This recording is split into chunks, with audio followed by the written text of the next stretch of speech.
Where do you want us to go? Don't say up. Come up. No. You know we don't know how to go up. Will you? We don't know how. Fantastic.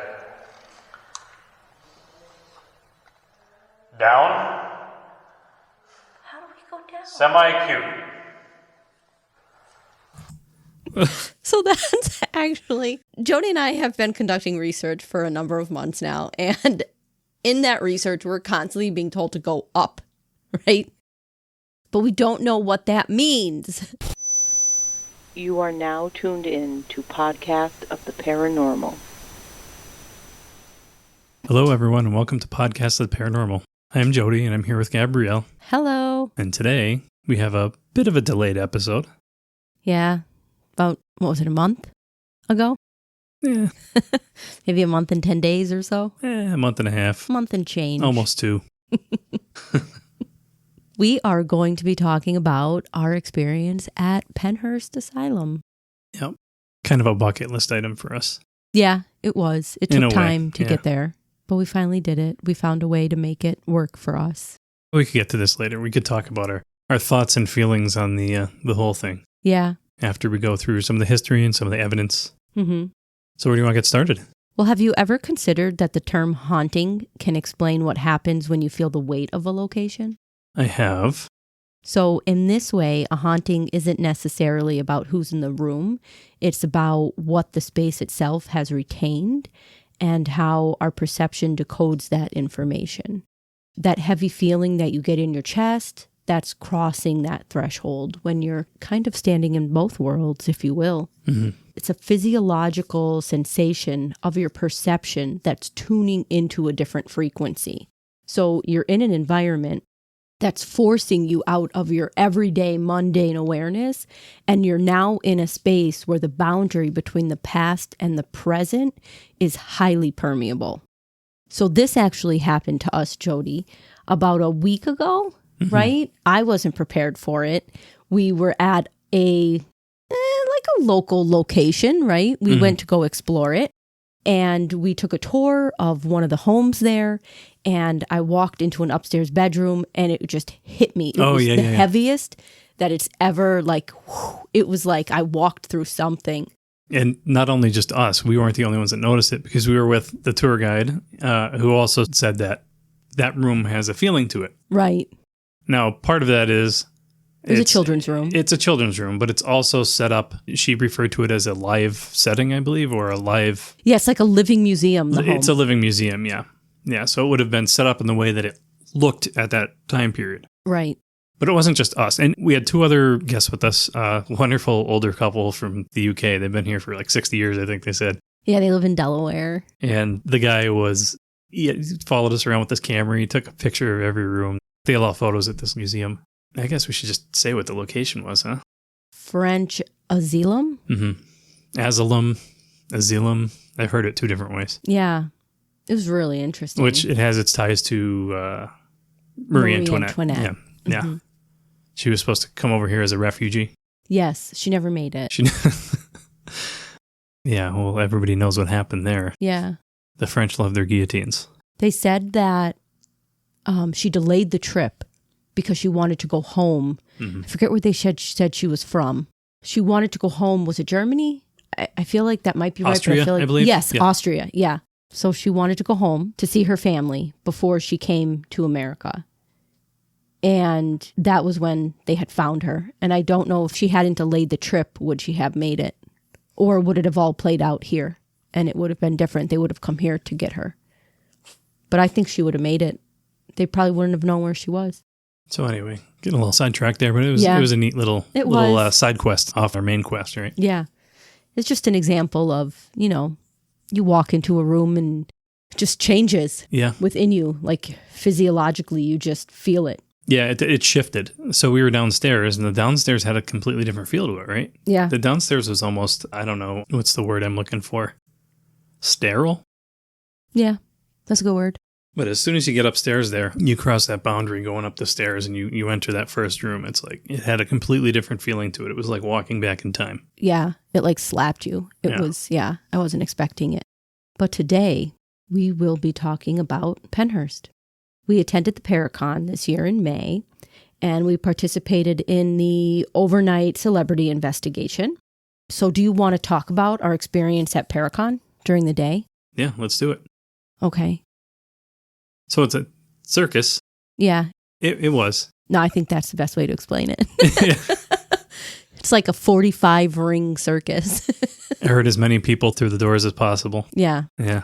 And you were only allowed, there was one way in, one way out. Oh, yeah. That's a good point. The little bridge that you cross on the way in. Yeah. I had a really weird emotional experience crossing that bridge. I had this very odd feeling that it was a one-way trip. Mm-hmm. That once I crossed that bridge, that's where I was going to spend the rest of my life. That's the overwhelming feeling that I got. And then I imagined people being, bussed in. Yeah.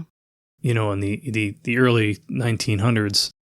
And I don't know, it's just, I always have a constant monologue going on in my head, being a ADHD, sort of neurodivergent. And normally it's a voice, it's speech, I didn't have that this time. This was just, I was flooded with feelings and, like emotions and symbolism and pictures and a visual of what would have happened when people would be either brought in on a bus or, their family would come in and drop them off, Yeah. So it was really upsetting crossing that bridge. And I was like, wow, like this is really different. And I don't know if that's what's left behind or if that is from all of the visitors over the years and years and years and focusing all their energy on this place and, doing all these investigations and celebrities showing up and all this, is that something that, modern day generations left behind, or is that something that's been left over from when the asylum was operating? Right. And in a location like Pennhurst and what it is today, it's kind of difficult to make that distinction. Yeah. Because you have those events that are taking place that are bringing in like thousands of people. And then they're doing these investigations at night. But then you also have the history. So what are you experiencing? Could it be the history? Could it be, other thoughts and feelings of people who visited and kind of just deposited them there? Or a little bit of both. Right. Yeah. The Paracon was definitely a circus, like you had explained. It was very packed. The lines weren't very long, though, which was odd. The food line got a little crazy. Yeah, the food line was long. Around, like lunchtime to like 2:00. It was crazy. They have a gift shop there, which I didn't expect. Operated by the Pennhurst people. Yeah. They had some really interesting celebrities. I got to meet 2 of the Twilight vampires. I got to meet Ashley Greene and Rochelle Lefevre. Ashley Greene was She was the original Victoria. Oh, from True Blood. Twilight. All right. Ashley Greene. Oh no, I have them swapped, don't I? Yeah. I do. And then I don't get the pictures with these folks. I tell Gab all the time that this is you. This is your thing. yeah, and then we got to meet Pam from True Blood. Yeah. That is Kristen Bauer. She was so nice. Oh, so sweet. And she's so pretty. And she's tall. The girl from Twilight. Yeah. Green, right? Ashley Greene. Yeah.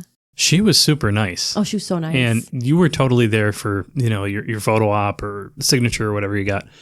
And somehow we got talking about Lord of the Rings. Oh, yeah. I told her that Twilight was my Lord of the Rings and that you and I had made a deal that if I watched Lord of the Rings, you would watch Twilight so we could understand each other's references. And then she started talking to me about Lord of the Rings. Yeah, and she talked to us about Lord of the Rings. Yeah, that was like around when she was kind of like an up-and-coming actress and all that. And she wasn't like, she wasn't like interested or anything, but it's like the films are beautiful. And yeah, it was really neat. She's super nice. Yeah, they were all so nice. Yeah.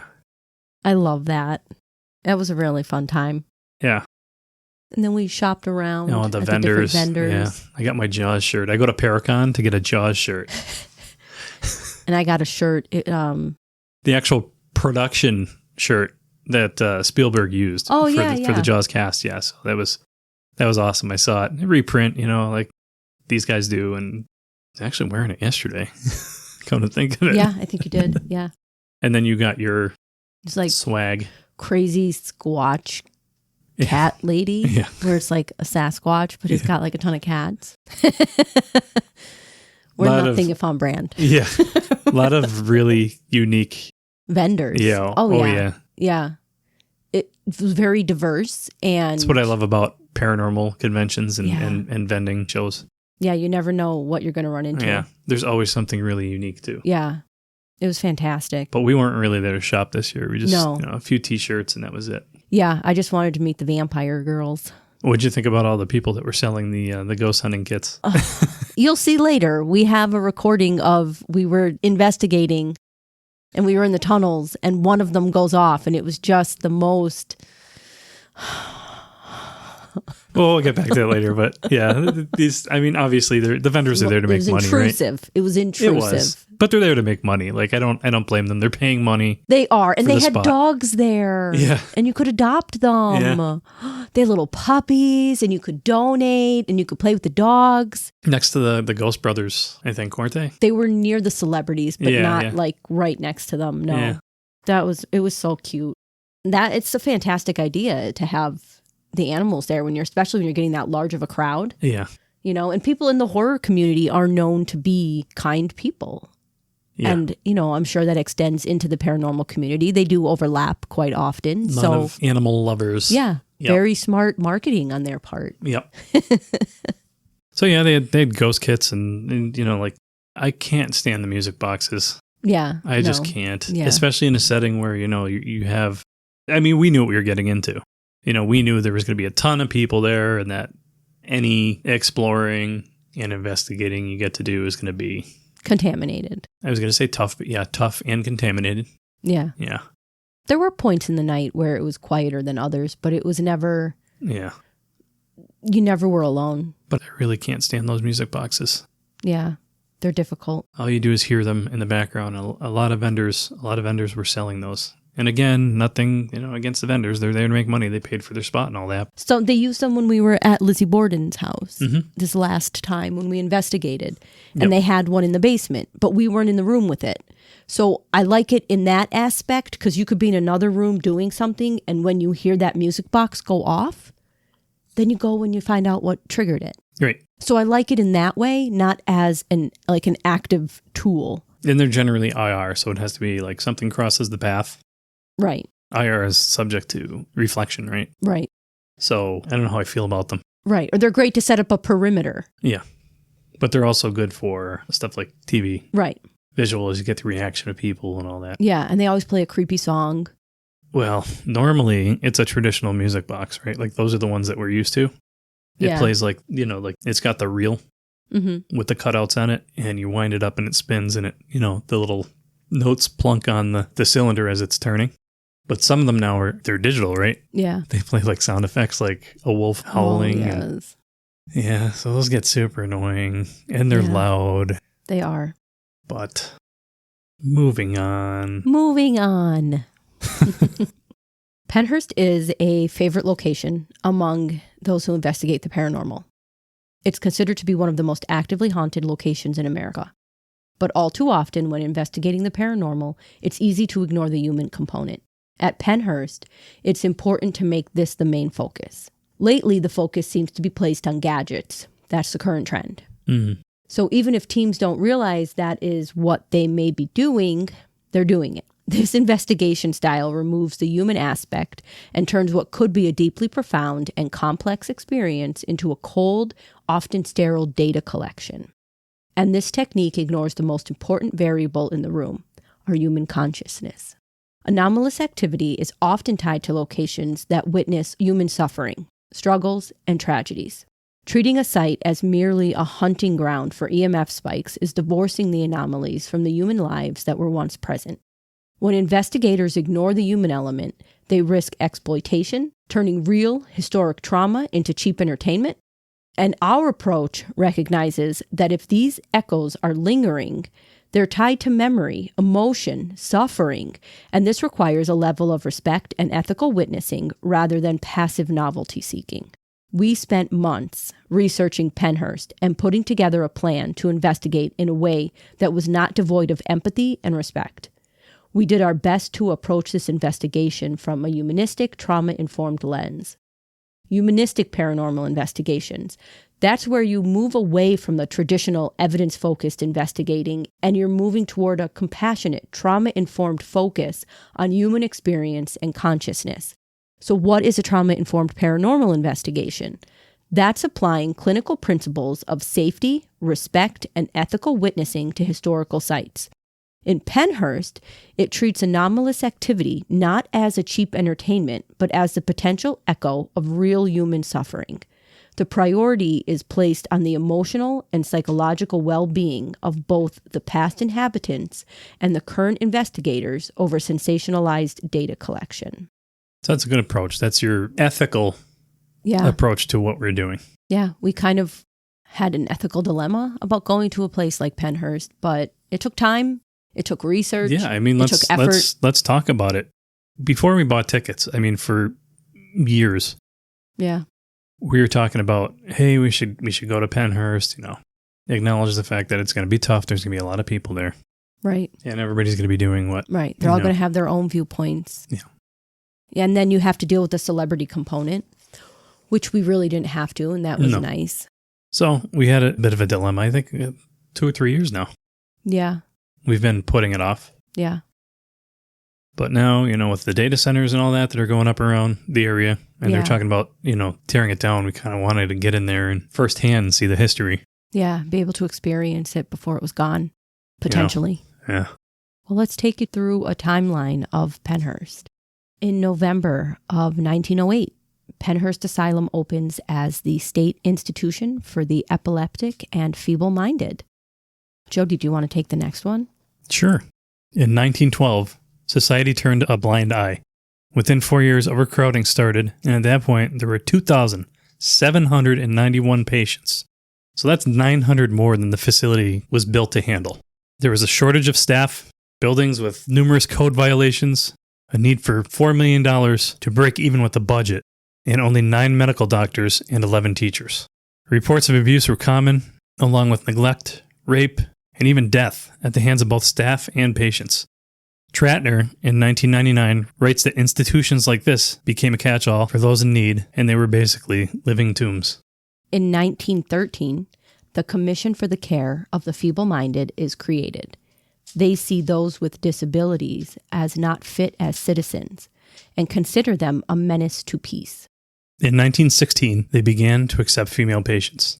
Now, I believe when we were doing a tour, they showed us how they split up the campus between male and female. They had 2 campuses. In the mid-1960s, Pennhurst houses 2,791 patients. 200 of the residents, only 7%, are in some type of program that will improve their condition. Patients are actually losing skills that they once had. They're regressing. In 1968, NBC News 10 airs Suffer the Little Children, and this uncovers the conditions at Pennhurst and starts a catalyst for change. So that was the news break that started it all.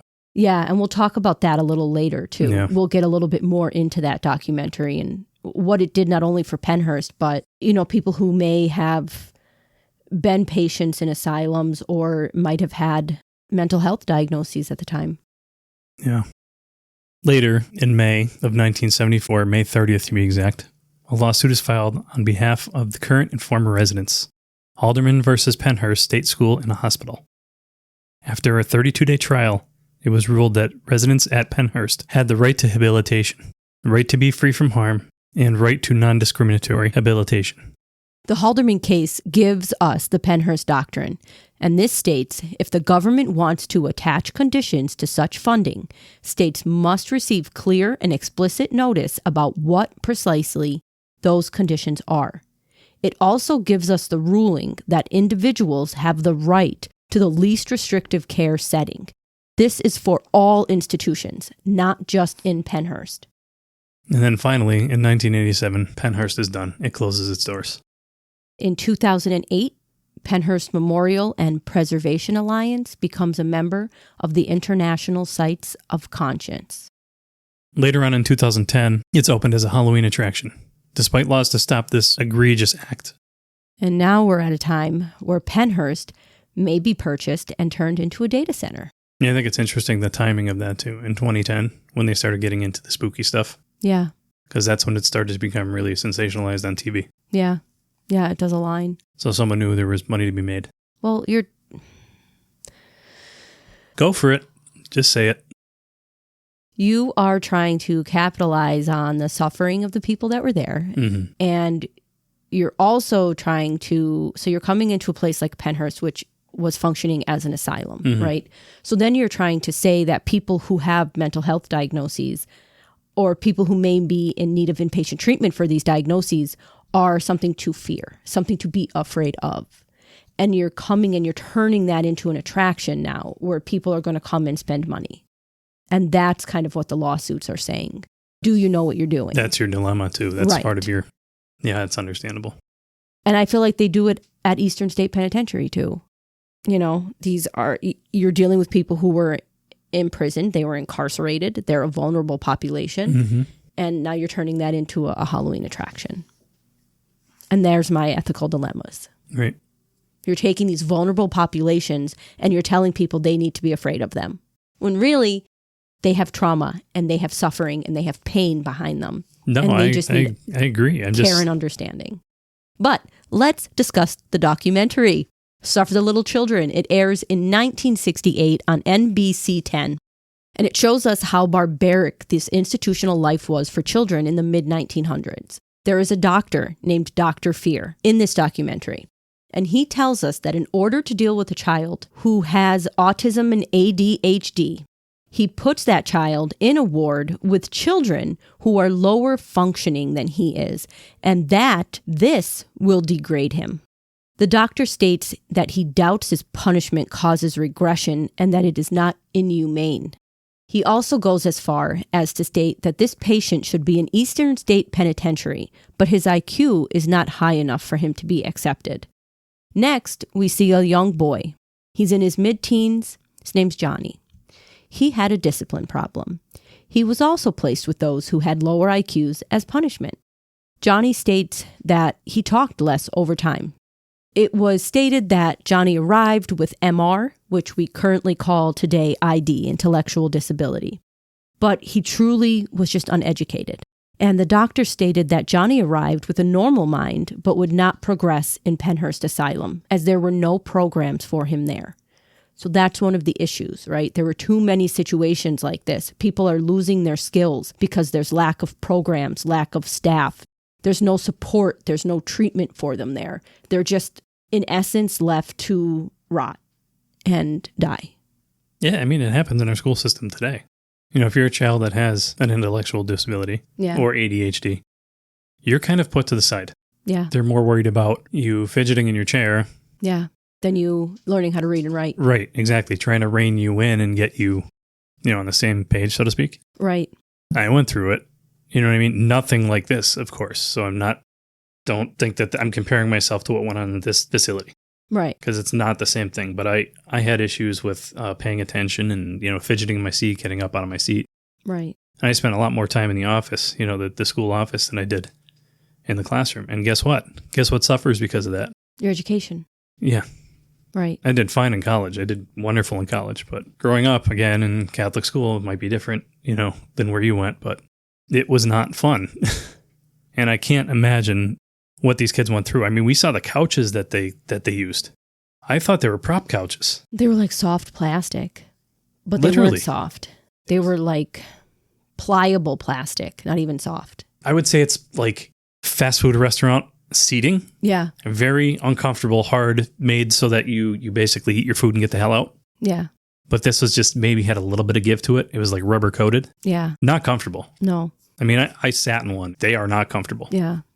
We went to Pennhurst and we were with some other people and we investigated with them at night as well. And we had sat together in a room at one point and we were just talking and we said there was no comfort in Pennhurst. There was no comfort. Like you couldn't even sit on a soft couch. No, even the documentary, it opened people's eyes about the facility and how people were treated like zoo animals. Like the couches were basically like they're props, like you'd put in a cage with a cougar. Yeah. A fake tree or something like that. That's, it's really no different. I didn't think of it that way. Yeah. Yeah. Like a prop. Yeah. It's like a prop. It's like the bare minimum they had to do to keep like, there. oh, this is what people do. They have couches. Right. Oh, cougars like trees. People like couches. People like furniture. But it's not comfortable. It's not functional. It's a prop. Right. And the documentary, it even talks about how animals had $7.50 a day dedicated to their care. And we had human beings at Pennhurst that, they were allowed $5.90 for their care, and $5.15 of it was going to administrative costs just to run the facility and to pay salaries of the people that might have been abusing them. Right. So it's like, less than $1 a day for their care. Right. And at Pennhurst, eugenics played a large role in the way the facility was run. There was segregation, sterilization. These were very common practices.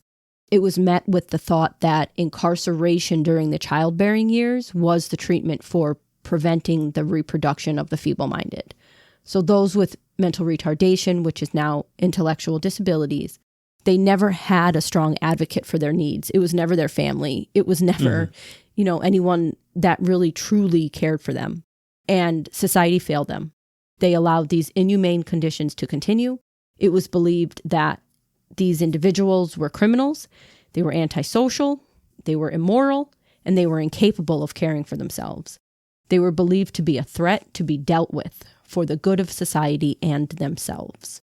There was a belief that they belonged in jail if they couldn't control their behaviors. And it's also worth noting that a large number of the patients were children. So some of the documented medical practices. Well, before we go down that road, do you want to talk about a certain country that used Pennhurst as a model for their dastardly deeds? Yeah. So Germany actually got wind of what was going on at places like Pennhurst and used that as a model for their eugenics studies and torture in their country. Yeah. A lot of people think, they might have started that on their own, but they were kind of playing off of what they were hearing was taking place at Pennhurst. It's widely discussed. And, there's some researchers that say that's not what was going on. It was kind of just what happened at the time, like the state of humanity at the time. But there's also researchers that say that Pennhurst was a model for, Germany in the 1930s. Yeah. And it makes me wonder, too, when they talk about, like, the sterilization at the, like, early, they call them the Indian schools, the schools for the Native American people. They were even, like, not just at the schools, but just, like, they were going to the reservations and they were treating people and they were telling them they would be having these, like, different procedures, like appendectomies. Oh, yeah, we read about that at, where were we? When we were at the Carlisle Indian School? Yeah, wasn't there something with that? No, this was part of my research for one of my papers that I learned this. Are you sure we didn't read about that at Carlisle? There were no signs at Carlisle. No. I don't know if you remember that. No. You had to, like, really seek out the buildings there. They were, like, really hiding it. Yeah, they kind of covered it up. Yeah. So they were telling these people they were going in for appendectomies, and they were performing, like, hysterectomies on the women. Wow.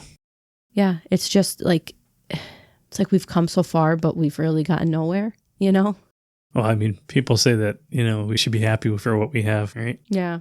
And, I mean, to a degree, they're not wrong.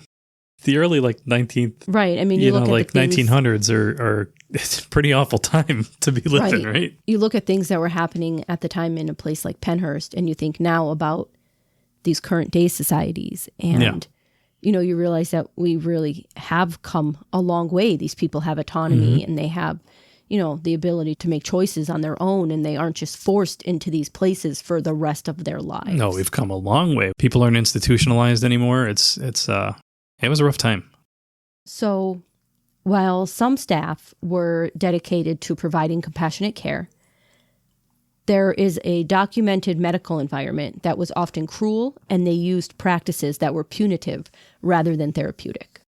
There was the use of physical restraints, and records show extreme use of physical restraints. With one female resident, for example, it was documented she was restrained for over 700 hours in a single month. So she had, when I read that, I had to be like, how many hours are in a month? And compare that. There's only 720. So she had 20 hours where she was free from her restraints. Wow. And there were punitive measures. One staff member, as discussed, Dr. Jesse Fear, and that is his name. It is just ironic. It was documented that he was using medication and other methods, like arranging fights to humble and control misbehaving patients. And this led to developmental regression and severe mental anguish. He was also using treatments like he would ask, what's the most pain, like he would look at the most painful injection you could give someone that wouldn't harm them long term, but would cause pain and potential like unconsciousness for a while. And he would use that to stop people that he felt needed to be disciplined. No, and then there's the teeth thing too, right? Yeah, questionable treatments like unethical procedures were being carried out. It was reported that they would remove teeth of patients that were labeled as biters, and they would not use anesthetic. That is awful. Yeah, we had actually talked about that when we were standing in the dental room when we were there. So now that we've laid that all on you and given you this heavy burden to carry. Hold on. Let's take a few seconds here to just breathe, all right? Count down from 10.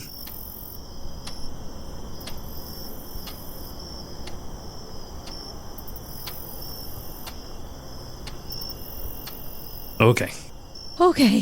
So now that you've had a little bit of time to process that, we'll jump into the paranormal aspect of Pennhurst with the most common sightings that are reported. The Pennhurst legends. Yes. There is believed to be a lost little girl. She is one of the most frequently cited apparitions on the campus. She's confused. Visitors and staff, they report hearing disembodied sounds of children playing. They're crying. They're laughing. They can hear them down empty hallways. Does she have a name? No, nothing I could find. So that's a red flag for me right there, right? Yeah. That's a story. Yeah. In my book. Yeah. In the administration building's day room, investigators have reported a much darker, malevolent presence.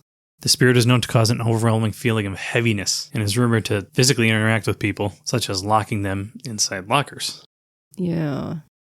Nope. And then, of course, there is the spirit of former residents.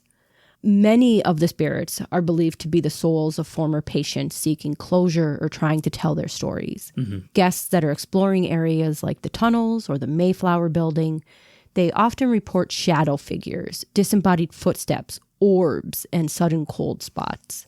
And I think it's also important to note here. So we mentioned the Mayflower building, but at the time, the buildings didn't have names. They just had letters associated with them. So the Mayflower building, when Pennhurst was opened, would have been building M. And then once Pennhurst closed, they wanted to make it like more friendly. So they began to give them names associated with like different locations. Like you have Mayflower, you have Devon, you have Philadelphia. Yeah, Yep. They kept it like a local type of vibe for the names. So how did it feel being at Pennhurst? I opened up with, my experience with the bridge going over to the grounds. And I had that really overwhelming feeling going over that bridge. But Yeah. other than that, I don't know how to explain it. It felt Sad. It felt sad. It felt terrible because of the history. We know the history behind it, right? Yeah. But, like walking through the buildings, there's too many people. There were too many people. So if there was anything I was going to get from it, Yeah. it's lost in the shuffle, in the busyness of, the crowd that was there. Yeah. It definitely had a heaviness to it. You could feel like the weight of the things that took place there, Right. just hanging in the air.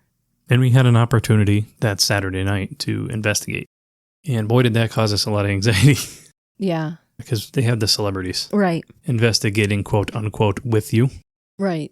I mean, that's not really what happened, right? It was No. the investigators would move from building to building. The personalities would move from building to building. No, they were in one building all night.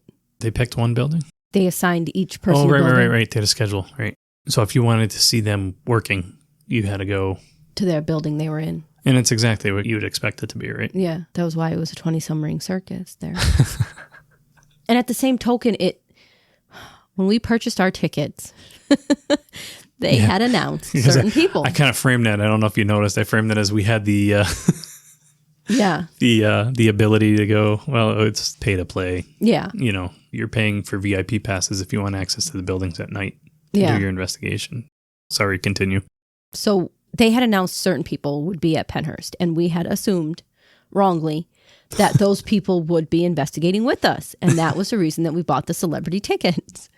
And of the guests that they had, I had interest in one.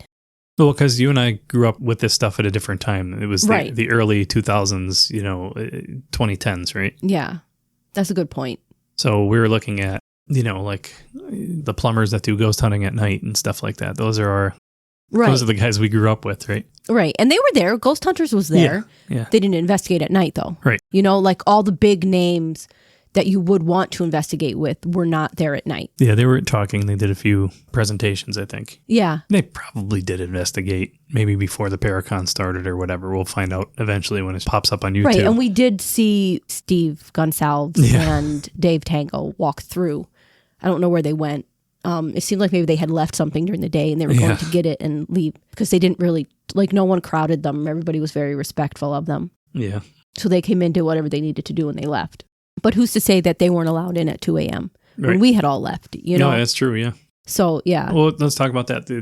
How long were we on the grounds for the quote-unquote investigation?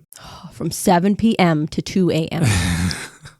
And the celebrities didn't get into place until 9 p.m., Yeah. which I think was nice for them because the convention ended, I think, at 5. Yeah.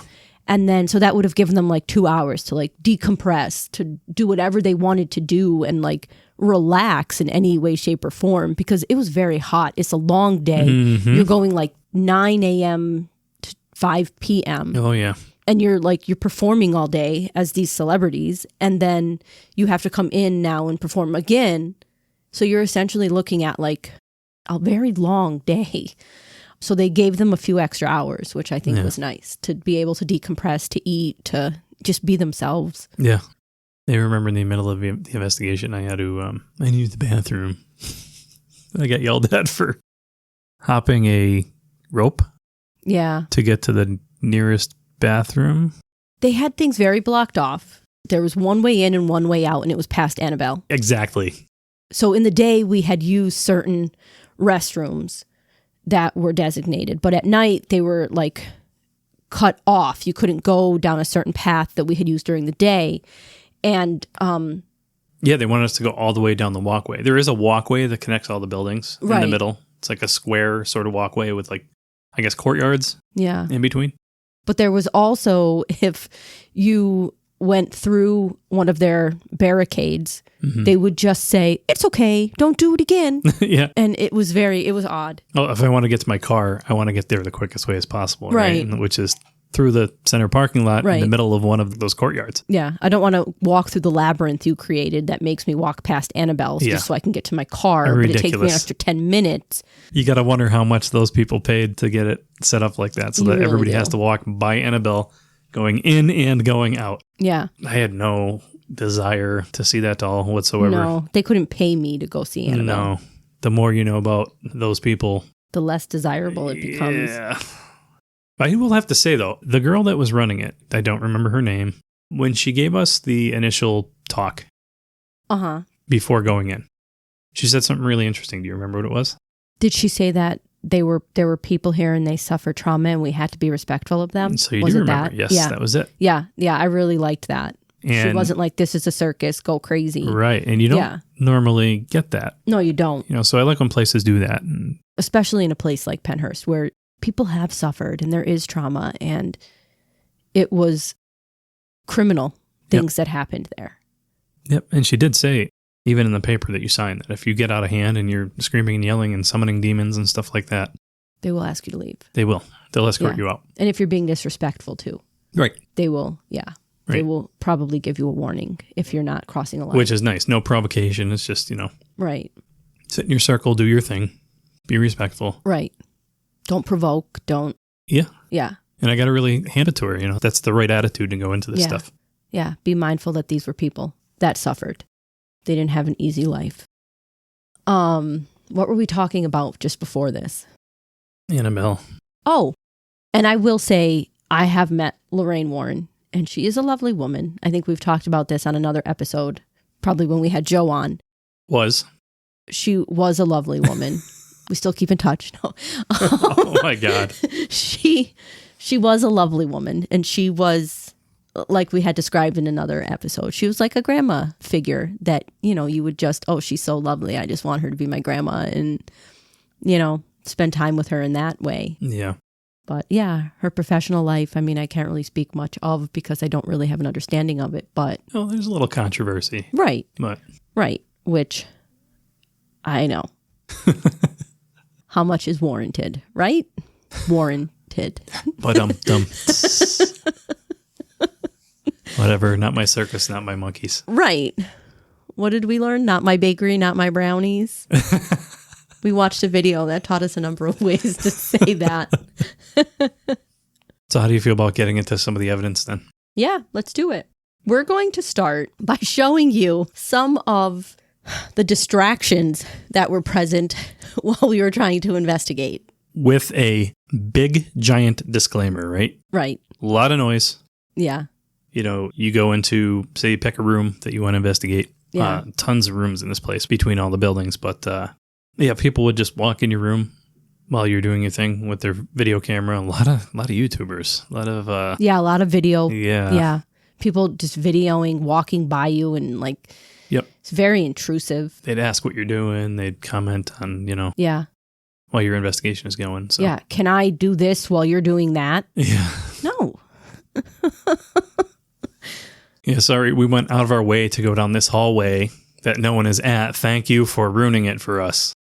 Yeah, it was very difficult. And it was, my biggest fear was when we were investigating with the celebrities, I thought they would actually be more present than they were. Yep. And I thought we would have more interaction with them. I don't know if you noticed, but even the celebrities, I think they were getting kind of annoyed with people walking in and out. Yeah. Because they were there, I think, with the same expectation. Intention? Yeah. Expectation as us. That they were going to get to do, Pennhurst and actually do an investigation, and there'd be separate buildings and people would leave you alone. And that's not the case. No. At all. What they should have done was done timed events, 45 minutes. Every 45 minutes, a new group can be with this celebrity. Yeah, but then you have people at the doorway or whatever saying, nope, sorry, you're cut off. We filled the room, go to the next one. You know what I mean? Right. And it's just not going to happen. Yeah, it made it difficult. But yeah, so it was my concern was that we would have to deal with all of these personalities and that not everyone would want to be respectful and that people would want to push boundaries and intersect with our beliefs and values and our ethics. And I thought that was going to be a big issue there. And it was in a way, right? Because a lot of people coming up to you were like, can I put this music box here? Can I put my REM pod there? Well, I mean, that's not an ethical issue per se. It's more a personal space. Right. But when you thing. go back and think about in the beginning, what we discussed about how using these gadgets is turning it into a data collection, right? That's all you're doing. Right? You want to check off these boxes. This is how many times my REM pod went off. This is how many times my K2 meter. This is how many times my music box went off. No, I was there to genuinely make an attempt to connect to any spirits that might be at Pennhurst. I didn't want my devices to go off. I wanted to come out of there with a personal experience. Yeah, I agree. And that was the hardest thing with it, right? Right. Because you had your expectations, but you kind of also knew what you were getting into. Right. And I've said that about a dozen times already. Yeah. Yeah. And they did let us know. She did say, the woman at the beginning, she said, it's better to come back during, I think they do Saturday night investigations. Yeah. And we investigate with a couple, and they had gone to one just a week before we did Pennhurst. And I was like, oh my God, we're going next week. Shout out Marissa and Ryan, yeah. So we said we'd have to go back because I think it's a much smaller crowd. From what I've Googled, I've heard there are only around 60 people, where the night that we investigated, it was over 200. Yeah. Yeah, that'd be a lot more manageable. Yeah. Especially if they manage it. Yeah. If they split everybody up into groups and say this group in this building at this time, this group in this other building, and rotate, like what we're used to. Well, that was kind of how they started us, right? They brought a group of so many people into a building, and they were like, don't leave for 20 minutes. Yeah, but if you don't have someone in there with each group. Right. They were like, don't leave this building for 20 minutes. They were like, you can go wherever you want, but don't leave the building. And then that gives people the ability to kind of be more spread out. Yeah. So you're not all running to the same building at the same time. You almost have to herd the sheep, though, a little bit. Right. But I almost kind of wish people, like when we investigate at Fort Mifflin, where people are all in one location, I kind of wish people would do that at Pennhurst, because then that leaves other places where you could be alone and it could be quiet. Yeah. And there's no interruption or contamination.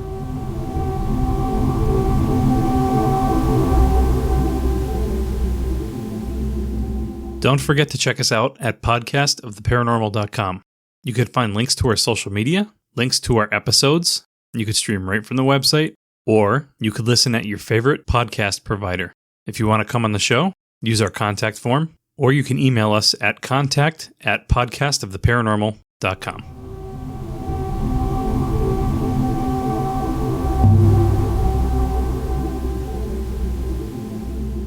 Enough blabbing. Let's get into the So the this is stuff. a recording that we took in the tunnels just before around like 8:30 at night. So it was pretty early in the night.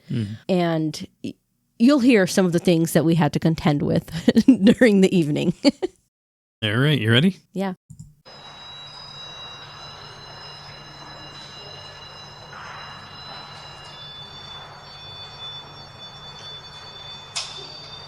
We'd like to know things like, what was a typical day like here? You know, if you worked here or if you were a resident, what would it be like for just a day?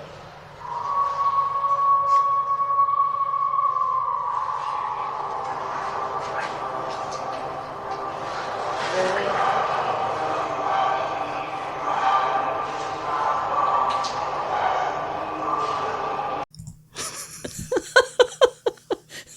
The fucking werewolf kills me every time. And then it plays like music behind it. It's like it howls, and then there's like some creepy music. It's like they're playing a horror movie and you have to go and watch it now, and that's the opening scene. Like, And then of course like the REM pods at the very beginning of that oh clip. God. That was all night. I don't Yeah. think there was silence the entire night. Blinky devices everywhere. Everywhere. And they were all making noise. That's the worst part about it. Yeah. You know, you're buying devices that I almost want the REM pods to not, Yeah. alert like that. Like Yeah. if there was like, I'm not sure if there is or not, but other than cutting a wire, but if you could disable that speaker, that'd be phenomenal. So there are systems in place for people who are deaf and hard of hearing, and they use flashing lights for phones, for fire alarms, for different things like that to alert them of different things like doorbells. And I wonder if you could get something like that to work, to cut out the sound and you're just getting that flashing light, like a strobing light effect Well, yeah, with the REM pod, I'm sure you versus could a just sound. you could just disconnect the Yeah. speaker, so it's still outputting, but if the speaker's disconnected, you're not going to get any sound out of it, right? Right, I'm sure you right. could do that. I'm saying they need a switch to be able to turn that off. Yeah. If you're building your own, it's no problem. You could probably Yeah. do something like that. Yeah, but you I'm know? thinking in a way, the sound is helpful because you can hear it, right? You can leave a REM pod in a room, walk away, you Needs- hear it, you can come back. It needs to be an option. If you want it, put it in another room, another floor, whatever. Hey, what's going on up there? Okay, we better go up there. We hear it, going off, right? So Right. we'd want to go upstairs, or whatever the case may be. But if I'm sitting with it in a room with me, I don't need the sound. Like the light is enough Right. for me. Right. Do you know what I mean? Right. But I'm saying a light like this gives you the option to go a little farther from it, and then you still get that light, like even in your peripheral going, hey, that REM pod's going off. I see. You see, like a strobing. Yeah. Yeah, like a bright strobing effect. Yeah. Right. Yeah. Not going to help you when you're on a different floor, but if you're, Right. a But few it rooms might. away, maybe. If it's Yeah. close enough, you might see that change of light upstairs or Yeah. downstairs, Yeah. depending on how far you are from the stairs and how far it is from the stairs. Got to get someone to attach it to like local Wi-Fi Oh, yeah. so it can alert your phone. Yeah. Too much tech, too much thought going into this, honestly. Too many ways to try to keep it quiet. So the next session that we're going to have is actually an Estes session that we took part in while we were there. Mhm. It was one of the other members that was with us. They were the receiver, and it was the rest of us who were kind of the questioners. During this entire session, there was a music box going off. It just did not stop. throughout the entire, it was like, I think 30 some minutes. And it was just, there was a music box the entire night. And we were in the Devon building basement at that time. I know when you were picking out clips, you were trying to pick out in between all that noise that was going on. It made it really difficult. So yeah, it does make it difficult. Yeah. And well, let's talk about the Estes method, because when we first arrived, I said, wow, there's a lot of people. And if there's hundreds of people investigating with us, the Estes method is going to lend really well to that environment. Right, to that focus. Now, if you're in a nice, quiet session, right, out in the middle of the woods somewhere, or you have a place rented out for the night, you could do EVP work at the same time as the Estes, right?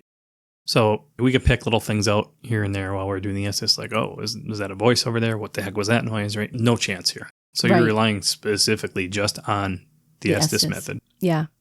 So this was a really interesting session. And just about a minute into it, right, we get where the person who's the receiver says that they see people. And this was around the point that someone had walked into the room with us. No, I'd like to bring up the fact that, I know we've said it many times, it takes you a while to get into it. 5 minutes for someone, 10 minutes for other people. But we've noticed that the more you do this, the quicker it can happen. The quicker it could happen. Because you're almost getting yourself in that mindset, in that space before, or without even knowing it. Right. You know what I mean? You're conditioning yourself to that. Yeah. All right, what do we got? The next thing of note is the receiver said Wendy for sandwich, which we thought was funny because Wendy's is a fast food restaurant and they serve sandwiches. And Wendy's actually opened in 1969. So was this something maybe that they were used to going to and getting food from? And they were remembering that? No, that's funny. Right. Or was Wendy maybe someone who served the food? Yeah. At Pennhurst? Yeah. You know, who knows? It could have been anything. We just thought it was interesting.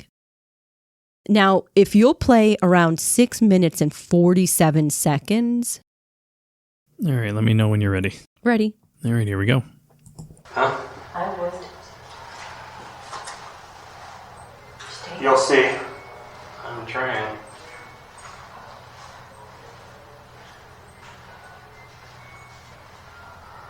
Oh, it's taking.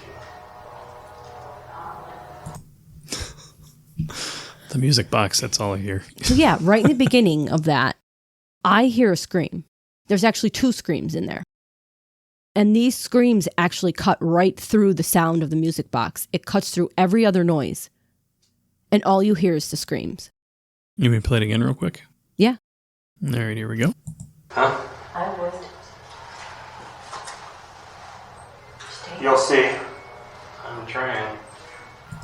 So right at the beginning there, you hear like a, right, like that, like a long, now, is it something or is it, we can't say that's evidence. Right. Did someone have a screaming music box that we also had to contend with?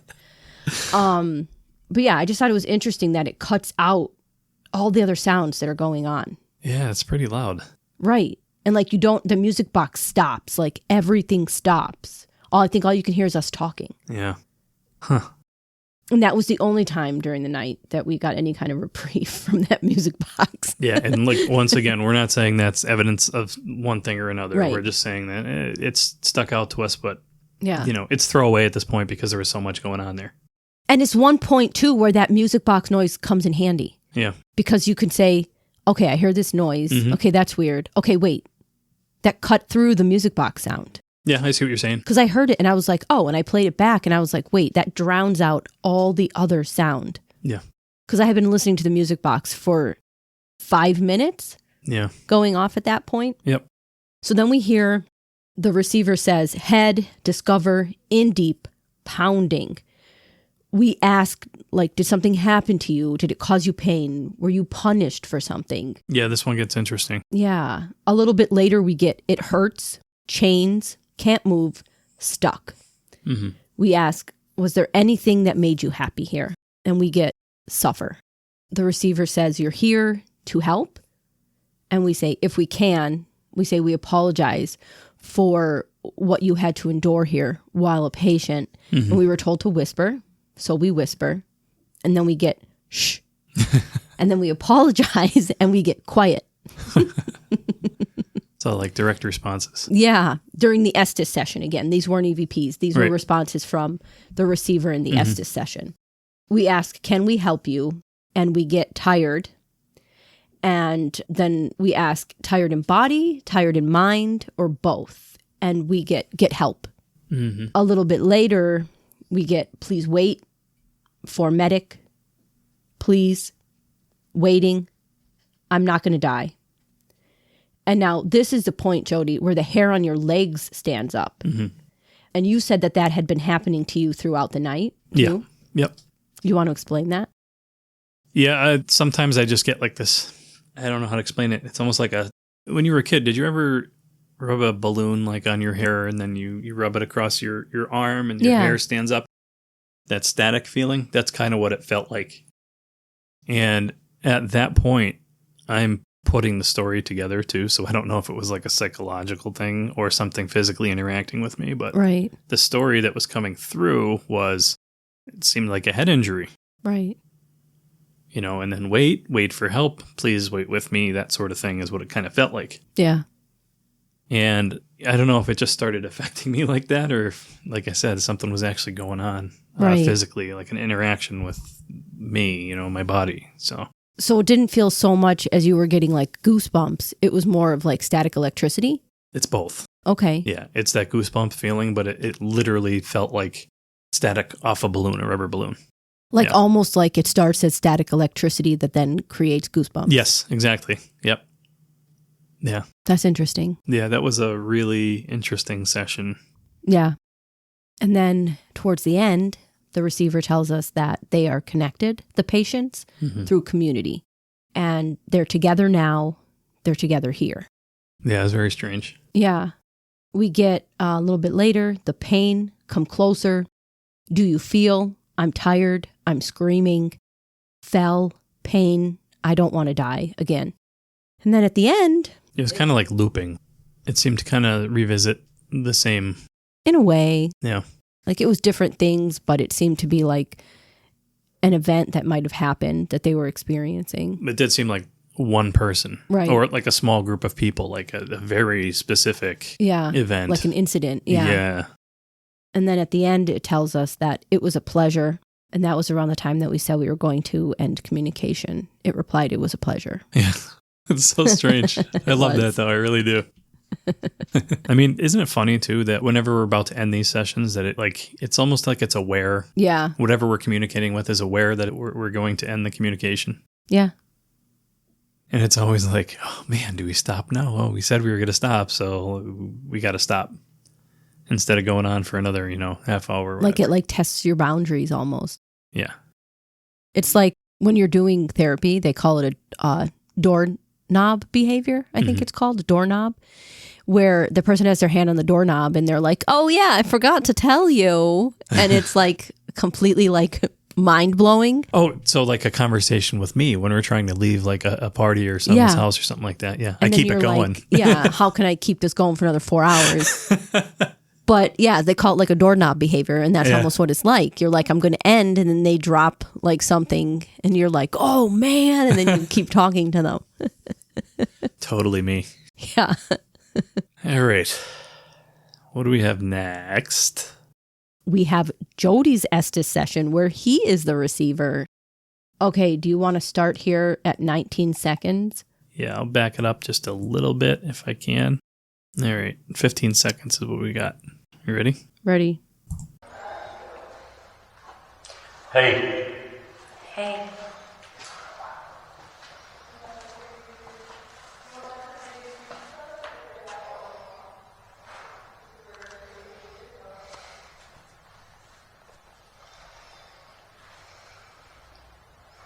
How are you?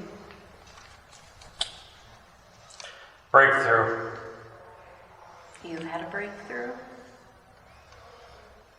The future. Okay.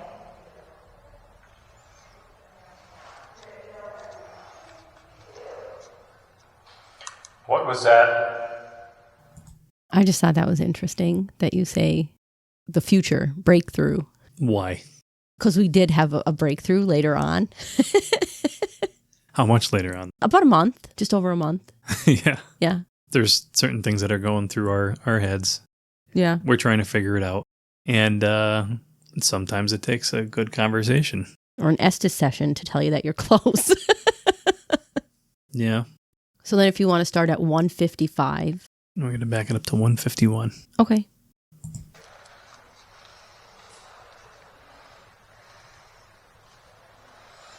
Listen to the adults. Will you?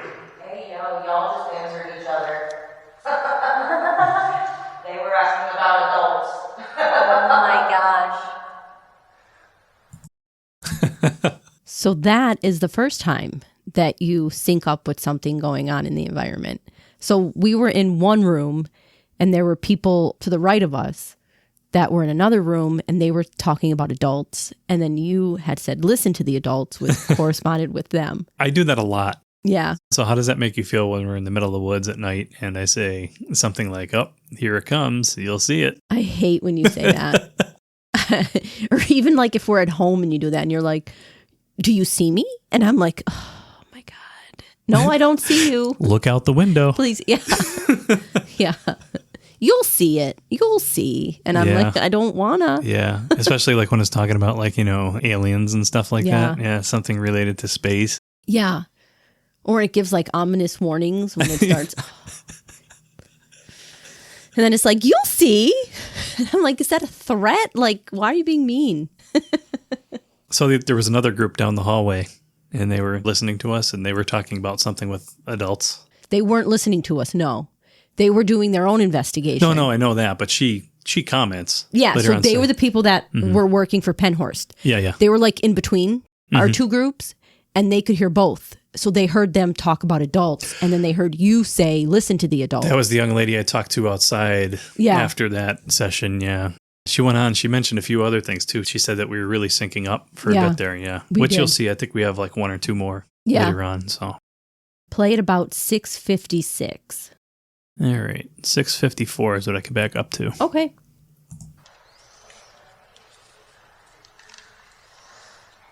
Don't do what? Existing. But we are. Error.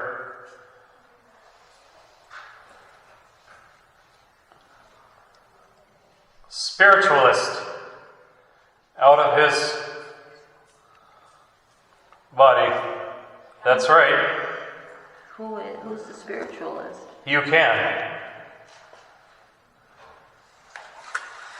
Can you teach us how? Don't be afraid. Can you give us the instructions? Do you believe? Yeah, we believe, but can you give us the instructions so we know how? Thoughts? Yeah. I actually, in the notes, I put Jody gets deep. Spiritualist out of his body? Yeah. And when I said, can you give us the instructions? And you said, believe. Now, if I could just intervene here a little bit. This seems like something that's plucked out of your brain. Right. We talk about this a lot. I don't know as much in front of the microphone, but we have conversations all the time about this in our personal lives. Yeah. And we seem to think that the way that the Estes method is working is it's pulling symbols and images and stuff like that out of your brain. Not just mine though, sometimes yours, because some of the stuff I get, I'm like, no, that's definitely Gab. She's the questioner a lot of the times, and I'm like, no, it's definitely plucking from her brain these thoughts and ideas and symbols. Yeah, it does. So the whole spiritualist thing is me. That's you. Yeah, but I thought it was interesting that it said, well, I asked for instructions, and it said believe. Is that the instructions? Is that all we need? You have to believe. Like you just need to believe. Yep. And I thought that was interesting. Like a child. Right. And if you want to play at 8:26. 8:19. Got to be where it's at, bro. Okay. When? When we're awake. Can we do it when we're awake?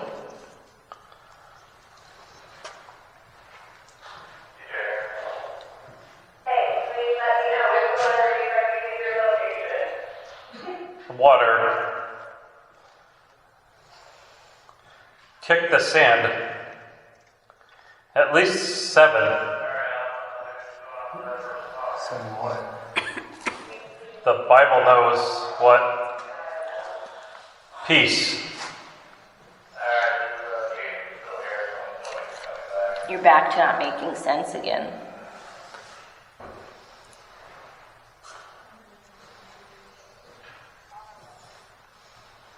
Who are we speaking to? Over here.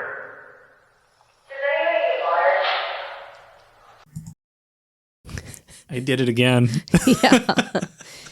I mean, there is a pretty big delay there, but it's interesting to say the least. Like, and it was hot that day. I mean, so you could argue that, but We'll it was interesting. put that in the precog folder then. Yeah. Yeah. That's really strange. It was interesting. Water, kick the sand. 7 at least. You're giving me a setting here, like. Right. I wonder how many waters they ended up bringing. Was it 7? I know. Like you said. Oh my gosh. Oh my gosh. Yeah, I didn't think of that. Yeah, you could clearly hear the girl say, "Does anybody need a water?" Yeah. The girl that works there. I don't know if they can hear Miranda snoring in the background. She sounds like a pigeon. Miranda's our cat, our little black cat. She's a very sweet Yeah, she's a sweet little kitty. little kitty. Yeah. If you want to start this at 10:53. All right, starting at exactly 10:53. Let's see how this goes. You could knock on a wall. Living hell. Dog days. Dog days.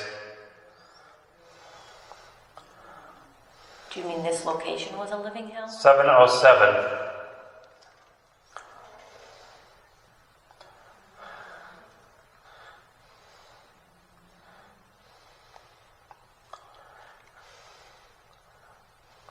Judy?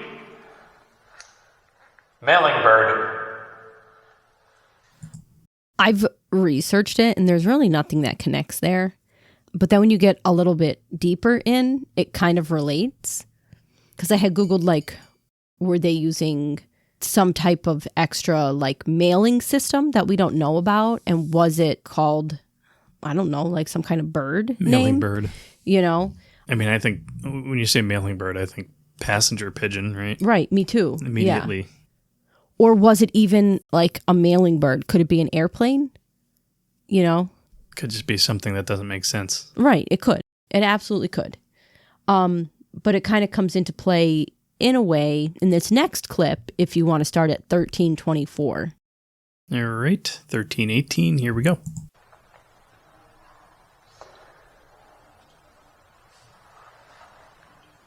We're going to end in about a minute. Do you have any last message for us? Writing. Send. Letter. To who? No problem. Tell them. 12 cents. Send today.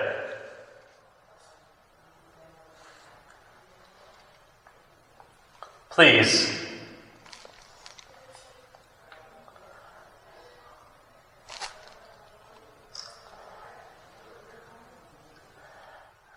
Don't want to die. Smart. You're right.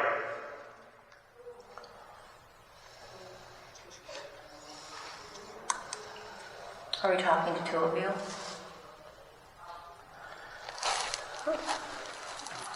Respond. It's getting harder. It's harder to respond.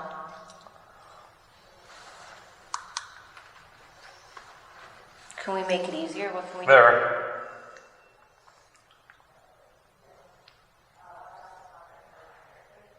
You again. There. Travel.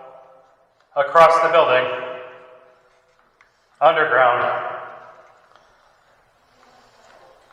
You want us to travel across the building? 2. To where?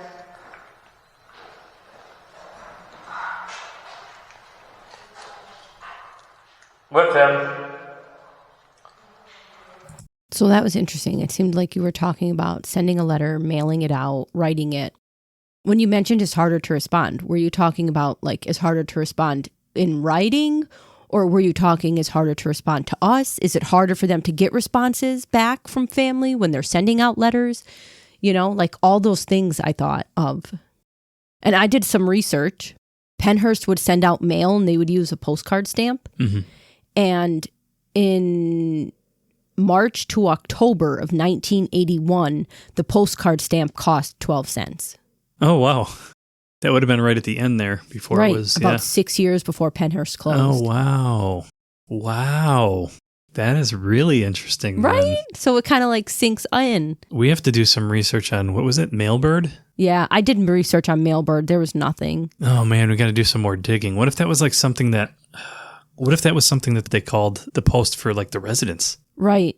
Like I could imagine someone wheeling a cart around going, Mailbird, Mailbird, you know what I mean? Like, yeah. Like, was it an inside thing at Pennhurst? I wonder. Yeah, it's interesting, right? How would you even research that? You would have to talk to people at Pennhurst. Oh my God. Well, I would imagine people would still be alive. Yeah. I mean, if you were in your mid-20s, yeah, you're still out there. Yeah. Wow. Yeah. Isn't it 12 interesting? cents. Huh. If you want to play it at 1606 and play it to 1727. All right, here we go. 1555.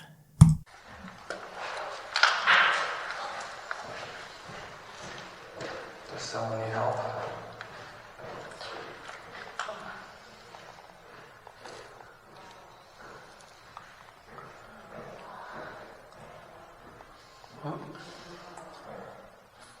Form? The dentist? Oh, look at that. Look at what? Is it smart?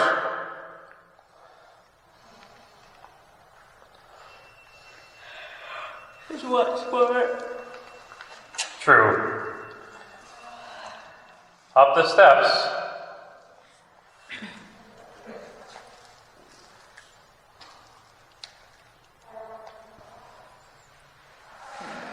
Do you know what time it is? Could you tell us?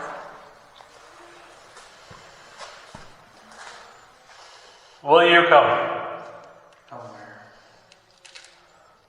Where do you want us to go? Don't say up. Come up. No. We don't know how to go up. Will you? We don't know how. Fantastic.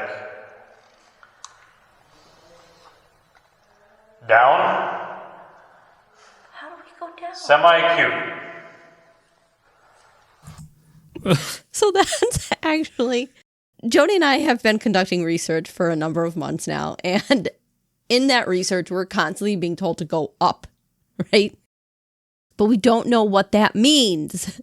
Does it want us to physically go up? Is it talking about like something within our like consciousness that it wants us to get to like a higher level, right? What does up mean? And it isn't telling us. It could be anything. It could be Right. going up as in gaining knowledge, as Right. in more understanding. Right. It could be anything.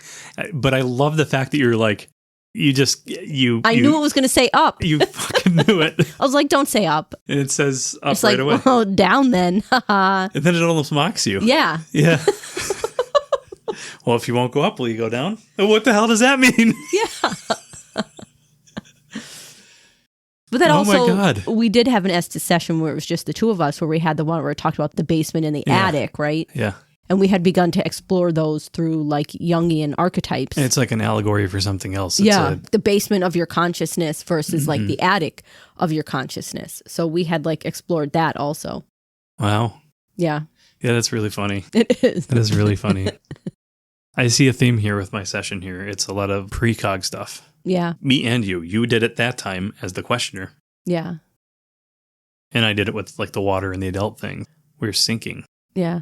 Would you say we're intertwined? If you want to play at 1840, All right. 1835. Here we go.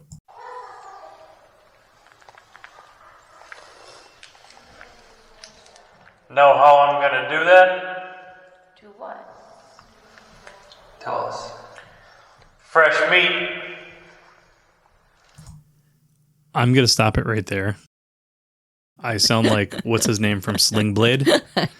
Know how I'm going to do it? Fresh meat.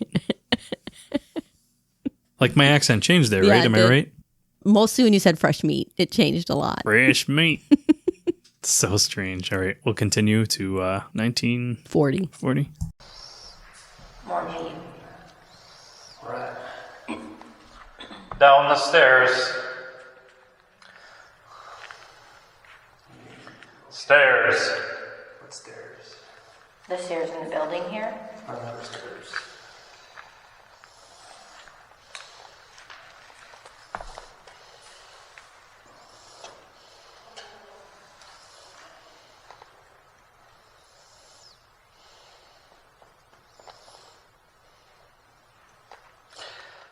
One at a time. I know. Please. Yours.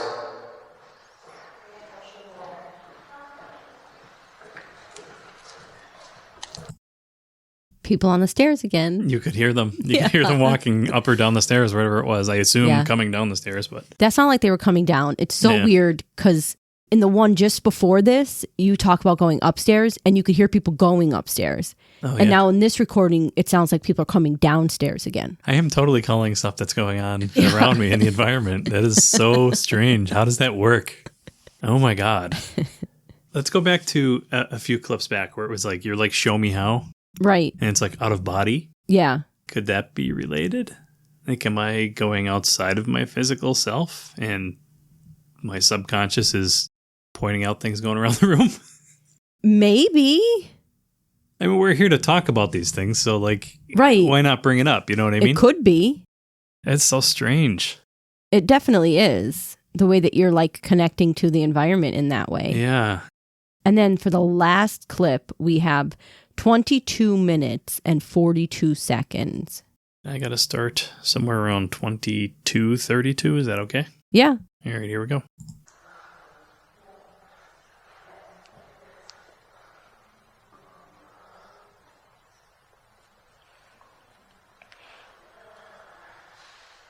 That's us.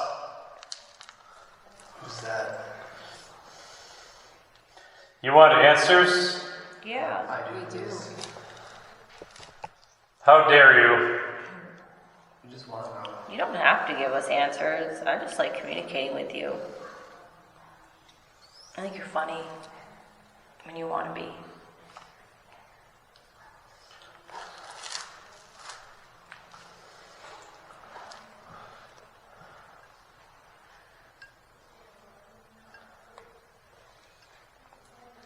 Are you patient here? You first.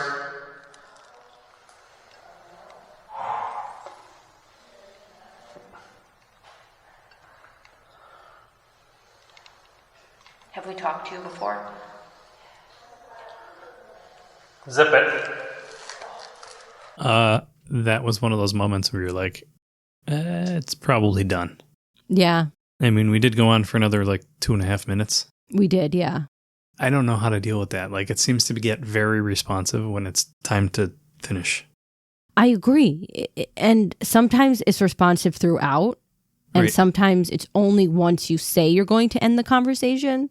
Yeah. And what I also think is interesting is I've learned to kind of manage that with it, where I'll say, you're not really responding to us. We're going to end communication soon. And I kind of use that as like a way to see, will it start to respond to us now? Yeah. If I say I'm going to end communication, will it talk? But I feel like it also knows when I mean it and when I don't.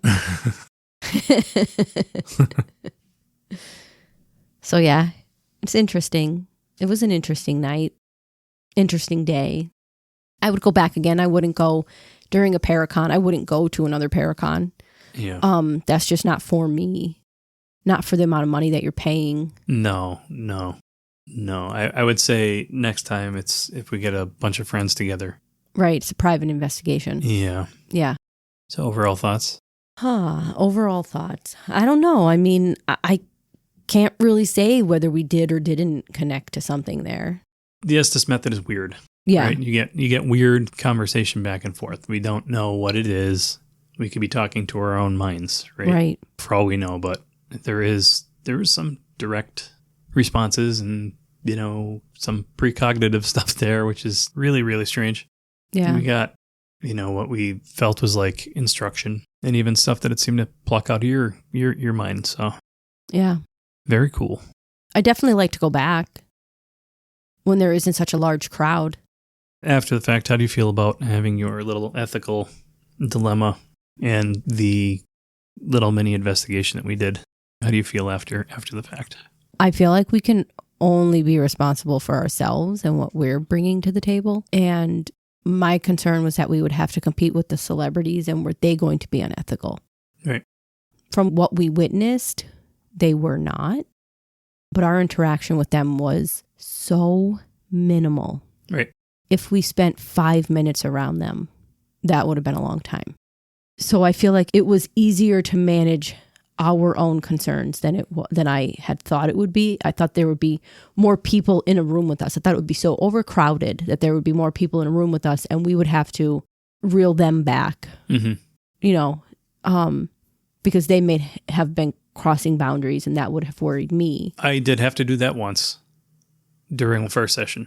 Yeah. Where a gentleman came in with his camera and all that. And he was literally calling me over to point to something on his camera. Yeah. He was using an SLS app. Yeah. And I can't stand those because it's just taking geometry that's in the room and connecting dots and lines to make it look like it's a human. That's how those things work. Right. I really don't like the SLS stuff. No. But I kind of had a little side conversation with him and explained to him what it's doing and that we don't really use that. And just, he was fine. He wasn't really getting in the way or anything like that. He was just filming. You know what I mean? Right. And at the same time, like, is it really our job to tell people? It's not. You know what I mean? And I have such a hard time with that. Right. I think Right. you even yelled at me at some point during that. You were like, what the hell is he doing over there? Yeah. I was like, what is he doing? What are they doing? And you were like, he has an SLS camera. And I was like, oh. Yeah. There was a little figure on a doorknob or something like that. Like, yeah, okay. And I'm supposed to use those in the dark. Well, yeah, because of the way cameras work, right? Low light situation. It's creating blobs of compression artifacting. So it's trying to connect that together. And if it makes a shadow that kind of looks like a human figure, either from someone walking by or, again, just the compression artifacting, like putting it together, putting that image together the wrong way because it can't really see in that low light condition, it's going to make it look like something is there. But I mean, overall, I felt pretty good about the investigation. I think we had the right approach. Yeah, we did. A humanistic approach. Yeah. We approached it with empathy, and I feel really good about it. And there was a moment, too, after our first Estes session, which got a little bit heavy, more into some things that may have taken place at Pennhurst. And we did hold like a minute or so of just sitting in silence for the individuals there who may have been, any type of victim of any kind of trauma or pain or suffering. Yep. Yeah. And we got to go to Candyland, which Jody and I had started watching. Something I like to do because I'm going to be in the dark and I'm afraid of the dark, is I like to watch, if I can, other people investigating the space. So I know what it looks like. So I can mentally prepare myself to be in it in the dark. And we had watched other people investigate at Pennhurst, and we saw people investigating Candyland. And I was like, I want to go there. I don't know why. It just really seemed really interesting to me. And then I might have spent 2 minutes in Candyland, and bats were coming at us. And we ran. Yeah. There was a celebrity guest in that room, I think, conducting an investigation. Yeah. And people walking in and out. So yeah, and the bats did it for you, though. Yeah. Yeah. I stuck around. I didn't care. I had to go find you later on. 10 minutes later, I think I ran into you again. But. Yeah, I think 2 of us left, and then 2 of us stayed. And we were like, we're out. There's bats. People might not understand, but there's windows out. There's like doors. There's critters are getting in there. Oh, 100%. Yeah. They are. There's bats in the belfry. All right. What do you think? You want to tie it up? Yeah. Don't forget to visit us at podcastoftheparanormal.com. Podcast of the Paranormal, all one word, .com. That's our central hub for the show. We have our episodes on the website. You can listen there. You can listen. There's links to all of the podcast distributors, wherever you prefer to listen. Our social media links are on there. Yeah. We started uploading transcripts. Okay. I do my best with those. Those take a while to do. Yeah, that's interesting. But you could kind of like read along with the timestamp as it's going. I mean, some podcast providers will play the transcript. The transcript's uploaded with almost every episode since, I think, around episode 10 or somewhere around there, 11. Oh, nice. And we have a contact form on our website. Reach out, good or bad. We I want to always hear from you. forget the contact form. It's very Yeah. important. Yeah, the contact form is a good way to get in touch with us. Yeah. It'll send an email directly to us that we'll respond to. Don't be shy. We want to hear from you. Yeah. We really like personal stories too. Personal Yeah. stories are where it's at. We think that's where a lot of this stuff lives. It's like the personal Experience of it all. Yeah. Definitely. We are definitely part of this whole paranormal ecosystem. realm. Yeah. Like, you can't have these experiences without someone witnessing them. Like, they aren't just happening. They need us to occur. Mm-hmm. So we definitely would love to hear your stories. All right. That's all we got. Thanks for listening. Thank you, everyone.